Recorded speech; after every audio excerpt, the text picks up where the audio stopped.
안녕하세요, 원희씨입니다. 긴 말 필요 없죠? 함께 가시죠.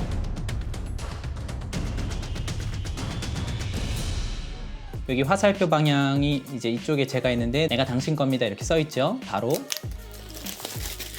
일단은 이 안에는 애플 스티커는 없고요.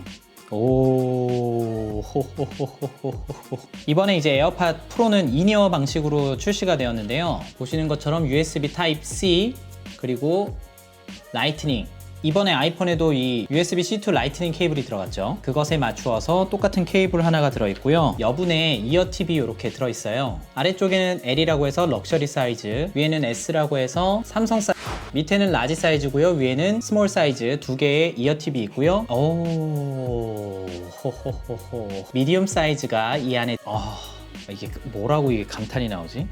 오, 괜찮아.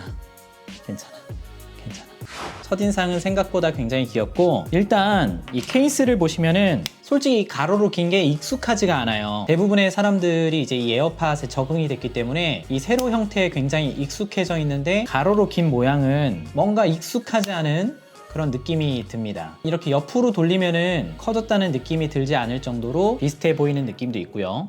이 뒤에 보시면은 이 힌지 부분이 좀 더 견고해진 것처럼 보여지네요. 소리부터가 얘는 약간 촐싹대는데 좀 묵직한 소리가 나는 게 들리시죠? 실제로도 에어팟 2세대 쪽보다는 에어팟 프로 쪽에 뚜껑을 여닫을 때 조금 더 묵직한 맛이 있습니다. 이번에 에어팟 프로는 에어팟 2세대와는 달리 무선 충전 기능만 있는 케이스가 따라오고요. 아쉽게도 USB-C 타입은 아닌 라이트닝 케이블 사용하셔야 되고요. 사이즈를 한번 재볼게요. 에어팟 2세대 같은 경우에는 21mm 정도가 되고요. 프로 같은 경우에는 21.54, 1mm 채 되지 않는 두께 차이가 나고요. 세로 길이 같은 경우에는 2세대가 53mm고 프로 같은 경우에는 45mm, 가로 길이는 2세대가 43, 프로가 60mm 정도가 됩니다. 이렇게 수치를 보면은 이렇게 옆으로 뉘었을 때 그냥 육안으로 보아도 사이즈가 조금 더 커졌다는 것을 볼 수가 있을 거예요. 유닛을 한번 비교해 볼게요. 에어팟 2세대 같은 경우에는 유닛 길이가 40mm, 그러니까 4cm가 되고요. 프로는 31.5mm가 나오고 있는데 실제로 전체 길이는 1cm 정도가 줄어든 상황입니다. 2세대와 뭐 사실상 거의 큰 차이가 없다고 봐도 되기 때문에 휴대하고 다니기 굉장히 편리할 것 같습니다. 이 팁을 한번 제거해 볼게요. 이게 이렇게 한 번에 탈 부착하는 게 굉장히 어려울 줄 알았는데 뺄 때는 굉장히 쫀득쫀득한데요. 낄 때는 그냥 무슨 버튼식인 것 같아요. 그냥 이렇게 쏙. 굉장히 편리하게 제작이 되어 있어서 팁 사이즈가 안 맞다 하시는 분들은 손쉽게 교환하실 수 있으실 것 같습니다. 일단은 빼면은 이렇게 그토록 우리가 바라던 블랙이 여기 있네요. 나중에 블랙 색상이 나올진 모르겠는데 일단은 안쪽에 이렇게 블랙 색상으로 되어 있고, 사실 에어팟이 출시되었을 때 이게 너무 길어가지고 사람들이 너무 우스꽝스럽다 이런 얘기 많이 했었는데, 이제는 이게 익숙해졌는지 짧은 게 오히려 어색한 느낌이 들 정도의 길이에서 오는 뭔가 묘한 이질감 같은 게 아이폰 11 프로 카메라처럼 저는 조금 요 짧은 걸 적응을 해야 될 것 같습니다. 열면은 뭐 기존처럼 굉장히 빨리 뜨네요. 마음에 들어. 연결을 해보도록 하겠습니다. 시리 메시지 읽어주기. 이 기능을 활용하시려면은 아이폰을 iOS 13.2로 업데이트 하셔야 됩니다. 시리 메시지 읽어주기. 길이가 짧아져서 그런지 뭔가 굉장히 앙증맞고 귀여운 느낌이 들어요. 완료. 이어팁 착용 테스트라고 있는데, 이어팁 착용 테스트에 들어가면 최고의 음향 성능을 위해서는 에어팟의 이어팁을 귀 속에 착용했을 때 완전히 밀착되어야 합니다. 계속 한번 눌러볼게요. 테스트를 진행해 보겠습니다. 음악이 흘러나오고 있고요. 양쪽 다 양호하다고 나왔어요. 제가 살짝 빼고 한번 다시 해볼게요. 살짝 빼고 했더니 착용 조정 또는 다른 이어팁으로 시도하라고 이렇게 바로 나오네요. 이번에 오른쪽만 한번 제가 껴볼게요. 왼쪽은 조금 헐겁게 하고, 똘똘하네. 여러분 반드시 에어팟 프로 처음에 구입하시면 이 기능 테스트 하신 다음에 안 맞다고 하면은 아까 있었던 이 여분의 이어팁들을 다양하게 한번 사용해 보시는 게 좋을 것 같습니다. 일단 착용해 보겠습니다. 에어팟 프로가 연결이 되면 이런 모양이 뜨고요. 꾹 눌러주게 되면은 이런 식으로 노이즈 감쇄, 끔, 노이즈 수용이라고 뜹니다. 일단은 노이즈 감쇄를 눌러주면은 우와, 어머, 이게 뭐야? 어머, 다시. 어머.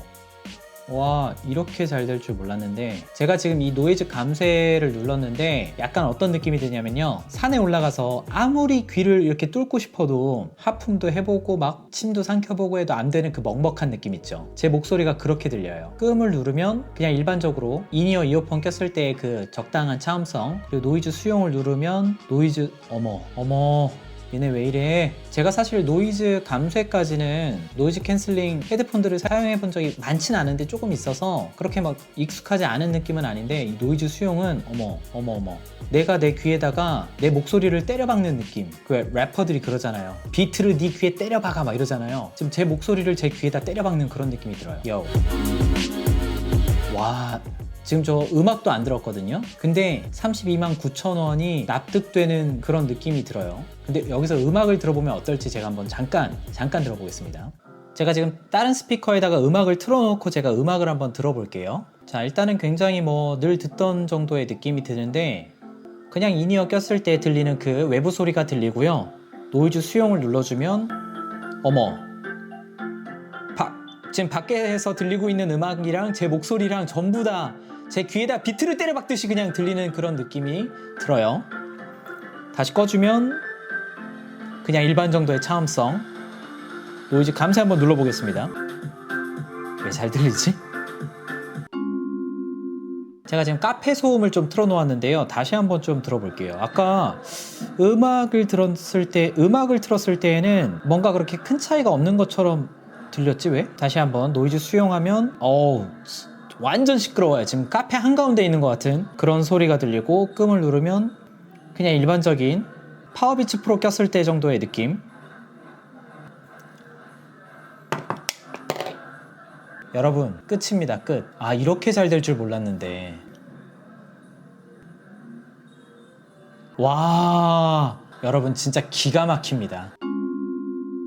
에어팟 프로의 액티브 노이즈 캔슬링이 분명히 확실히 굉장히 잘 작동하는 걸 느낄 수가 있는데요. 제가 사실은 이걸 보면서 원래 있던 노이즈 캔슬링 기능인데 뭐 이렇게 엄청 특별한 것처럼 만들어냈을까, 확실히 광고를 잘한다 이런 생각을 했었거든요. 근데 귀로 들어보니까 확실히 이거는 좀 비싸긴 하지만 32만 9천 원이라는 금액이 납득이 되는 액티브 노이즈 캔슬링의 성능을 보여준다라고 볼 수 있을 것 같습니다.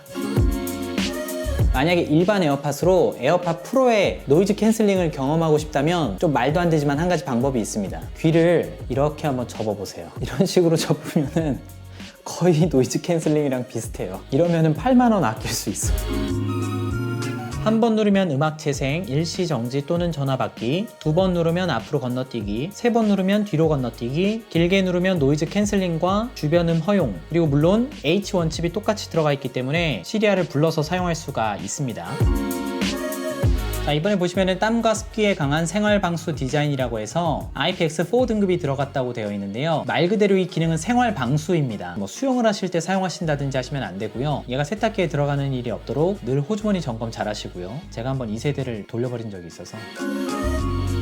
일단 배터리 같은 경우에는 기존 에어팟이랑 거의 똑같다고 생각을 하시면 될 것 같아요. 액티브 노이즈 캔슬링이나 주변음 허용, 다시 말해 노이즈 감쇄와 노이즈 수용을 설정했을 때에는 최대 4.5시간을 사용할 수 있고, 그 모드를 끄게 되면은 5시간을 사용할 수가 있습니다. 이전과 마찬가지로 케이스와 함께 사용하면은 24시간 사용이 가능합니다. 케이스에서 5분 충전 시 음악 감상 시간은 1시간이고요. 전화를 할 경우에는 1시간 사용할 수 있다고 하는데, 음악을 들을 때보다는 조금 부족한 1시간입니다. 일단은 간단하게 제 소감을 말씀드리면은, 일단 1세대를 착용했을 때 얼굴에 완전히 달라붙도록 이렇게 사용을 해가지고, 이렇게 하시는 분들 보면은 저는 항상 좀 이상하게 보였어요. 이렇게 사용하시는 분들은 좀 이상하게 보였는데, 뭔가 짧아지고 뚱뚱해져서 그런진 몰라도 약간 정면에서 볼 때 뭔가 이상하게 약간 액세서리를 착용한 것 같은 그런 느낌적인 느낌. 일단 귀에 꼈을 때에는 굉장히 안정적이에요. 빠지는 것 없고, 에어팟 같은 경우에는 심하게 흔들면은 다 떨어져 나가는데, 얘는 아무래도 인이어 방식이기 때문에 떨어져 나가는 것 없이 잘 사용을 할 수가 있습니다. 만족스러워요. 제가 일단 이 2세대하고 프로의 음질에 대해서 잠깐만 말씀드리면은, 일단 기본적으로 인이어 방식을 사용하면은 오픈형 방식보다는 베이스가 좀 더 풍성하게 들리기 때문에 음악 자체가 굉장히 풍성하게 들리는데요. 저는 사실 베이스 음을 그렇게 좋아하지는 않아요. 하이 음들, 보이스로 치면은 여성의 소프라노 음색 같은 부분들이 얼마나 깨끗하게 들리느냐가 저에게는 좀 더 좋은 이어폰의 기준이 되거든요. 근데 지금 잠깐 들어봐서 제가 단정 지을 수 없고 개인적인 의견이지만, 확실히 에어팟 2세대 쪽보다는 에어팟 프로 쪽이 훨씬 그 현장에서 듣는 것처럼 풍성한 음향을 제공해주는 느낌이 듭니다. 베이스는 더 베이스답게, 그리고 하이 음들은 조금 더 명료하게 들려주는 것 같은데요. 이 부분은 제가 조금 더 확인을 해보고 말씀을 드려야 할 것 같습니다. 한 3명한테 전화를 해서 다짜고짜 이게 잘 들리냐 이게 잘 들리냐 물어봤는데, 여보세요 지금 잘 들려요, 여보세요 지금 잘 들려요, 그러니까 지금이 더 잘 들리는 것 같아 라고 했을 때는 에어팟 프로를 착용했을 때예요. 요거는 제가 좀 더 상세하게 핸드폰으로 비교해보고 여러분들에게 다시 한번 알려드리도록 하겠습니다. 일단은 에어팟 프로 첫인상에 대해서 결론적으로 말씀드리면은 32만 9천 원이 음악을 듣는 순간에는 잊혀집니다. 일반적으로 음향기기를 굉장히 관심 있어 하시는 분들이 아니라면은 32만 9천 원 내고서 노이즈 캔슬링 기능이 포함된 인이어 방식의 에어팟을 구매하는 것에 대해서 물음표를 띄우시는 분들이 굉장히 많을 것 같아요. 근데 아마 주변에 만약에 에어팟 프로 있으신 분들 빌려서 노이즈 캔슬링 버튼 눌러보고 음악 듣는 순간, 아 이거 혹하네, 이런 느낌이 아마 드실 것 같습니다. 에어팟 프로에 대해서 궁금하신 점들 여러분들 댓글에 남겨주시면 제가 다음 영상에서 그 모든 것들에 대해서 대답해 드릴 수 있도록 하겠습니다. 일단 가볍게 에어팟 프로의 첫인상은 여기까지 마치도록 할게요.